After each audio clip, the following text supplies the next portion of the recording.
Oppenheimer is the latest biopic documentary type film brought to us by Christopher Nolan himself. This is a movie I've been looking forward to for quite some time, not just because Nolan's name is a part of it, not just because I love World War II history, but also because of the stellar cast involved.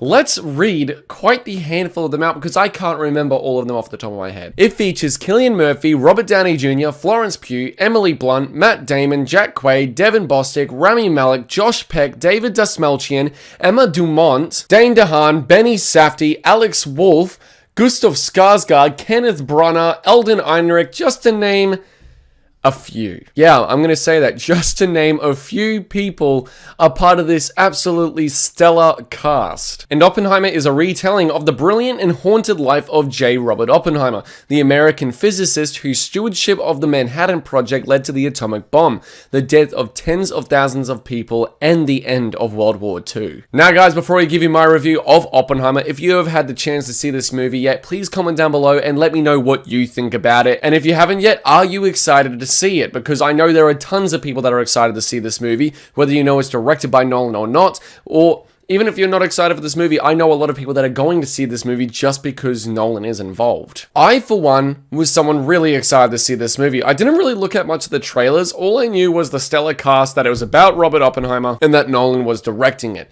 This is a movie that I've been wanting for quite some time. Ever since I was in high school, I have always been a massive fan of World War II history. Whether it's in movies, whether it's in books, like history books or whatever, or documentaries, I have always been someone oddly fascinated by World War II history. Honestly, when it came to history class, it's one of the few subject matters that I was able to stay awake during. And to say that I was impressed by this movie is a massive understatement. Oppenheimer is Nolan's crowning achievement throughout his entire filmography. This movie is a 3-hour epic of sorts, but not the type of epic you'd usually expect. It doesn't have any grandeur action sequences or grandeur moments of any type, aside from one, and that is the atomic bomb, when we eventually see it get tested and it is shown to be successful.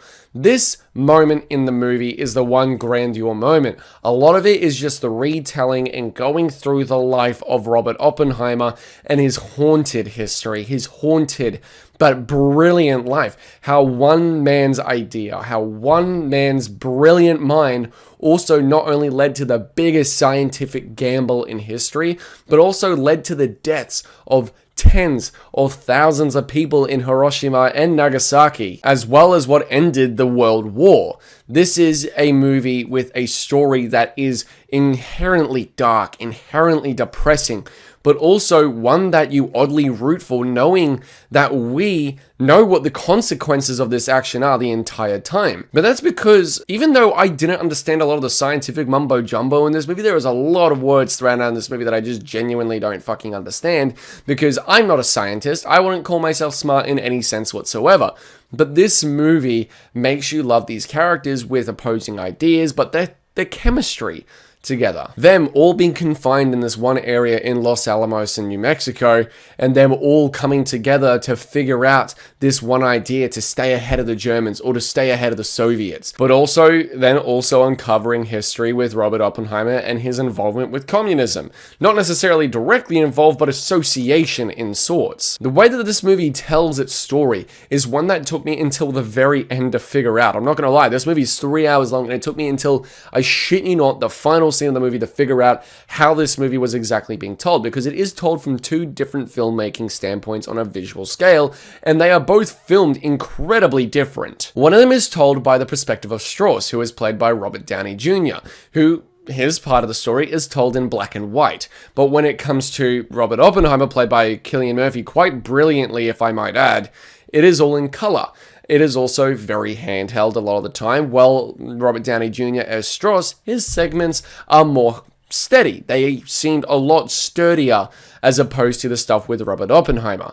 I'm not going to say why this is. I'm not going to say why Nolan went about this, because I also don't know for certain, but from my interpretation, which I think the two styles of filmmaking will really be down to interpretation as to why Nolan decided to tell it this way. But I do have to say that it took me until the end of the movie, and I love the way he told this story. It is a very brisk way to tell Robert Oppenheimer's haunting life, but also his scientific brilliance and his mind. This is done in a very brisk way, from his relationships with other people, or, you know, the mistress that he did have, and then his home life with his family, such as his wife, played beautifully by Emily Blunt, as well as his kids, and dealing with all that sort of stuff, while also trying to make the A-bomb and everything.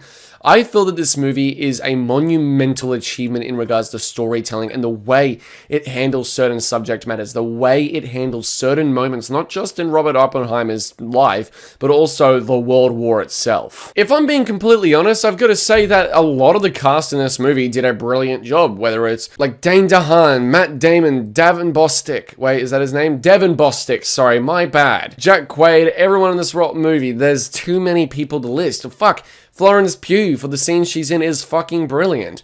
Everyone in this movie does such a stellar job, and it wasn't just from the writer, the director, but also the cast that brought this movie together, because without the writers, this movie wouldn't have happened. Without the cast, this movie wouldn't have been as successful, or wouldn't have been as impactful, because it is the emotions and the ropes that they are currently going through. The entire movie constantly is what makes this movie so impactful. You simultaneously in this movie feel the groundbreaking achievement that the A-bomb, the atomic bomb, is when it came to the Manhattan Project, and also the impact it had on history, the World War, and how it is still affecting us today. But you also feel the weight and the terror and the guilt on Oppenheimer's shoulders when he's realized in regards to Nagasaki and Hiroshima what has exactly been done. What he has done. Does he have blood on his hands? Does he not? Did he he may not have made the order per se, but he was on board. And he's the one who made the bomb. So therefore, he feels guilty in a way. You feel the weight, you know the screams and the cries and what this did and how it impacted so many different people back in World War II and even now. This movie is a commentary as well on just weapons in general and the catastrophic mayhem that they can cause, both back then and how they are still affecting us today. It is a riveting narrative that kept me engrossed the entire time. The soundtrack is wonderful. One of the most riveting soundtracks I have heard in a while. It has that melancholy vibe of just pure essence, of just grandeur and wonder when it comes to the creation of the bomb and the character interactions, but simultaneously is haunting in the right moments as well. The sound design in this movie, holy crap, the sound design in this movie is fucking phenomenal. Now, I didn't see this movie in 70mm because there's only one 70mm theater here and where I live in Brisbane and everything, and, you know, IMAX is not available in 70mm in Brisbane whatsoever. There's literally one theater where I live that has 70mm, and that's not where they decided to have the screening for this movie, unfortunately. But I got to see it in Dolby Atmos, so that was cool. Nolan's direction is on point. The cinematography is phenomenal.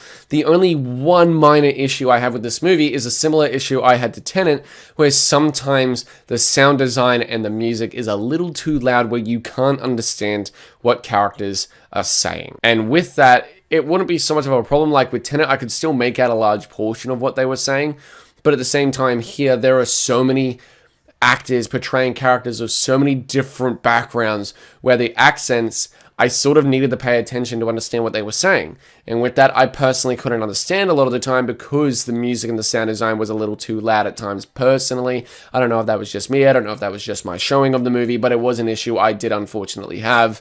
It's only very minor, but at the same time, it did affect a bit of the experience, and I didn't catch certain bits of information and dialogue for that reason. But at the same time, the way it handles the story, the two different styles of filmmaking from two different perspectives, Nolan's direction in general, the cinematography, sound design, the music, the performances, the writing, and the way the story is told in such a beautiful but haunting fashion all at once is one that I admire and had a blast with. It's told at such a brisk pace. It did not feel like 3 hours whatsoever personally for me. I don't know if everyone else will have that experience, but I seriously really enjoyed Oppenheimer, and I hope you all do as well, because I really want this movie to get the support. I hope you all go out and check it out, and I'm going to give Oppenheimer an A. If it wasn't for that one minor issue, I would have given it an A+, but I'm going to have to stick to my gut and give it an A. But guys, what do you think of Oppenheimer? Please comment down below. Let me know what you think of it. I'm very curious what you all have to say. Are you going to go see it? Have you already seen it? Please comment down below. Let me know. Look out for more reviews coming very, very soon, as well as more movie reactions and TV show reactions. I can't wait to provide them to you all. Thank you all so much for watching. If you did enjoy this video, do be sure to give this video a thumbs up, click the subscribe button, and hit the bell to get notified when new videos are up every single week. And I'll see you all in the next video. Take care.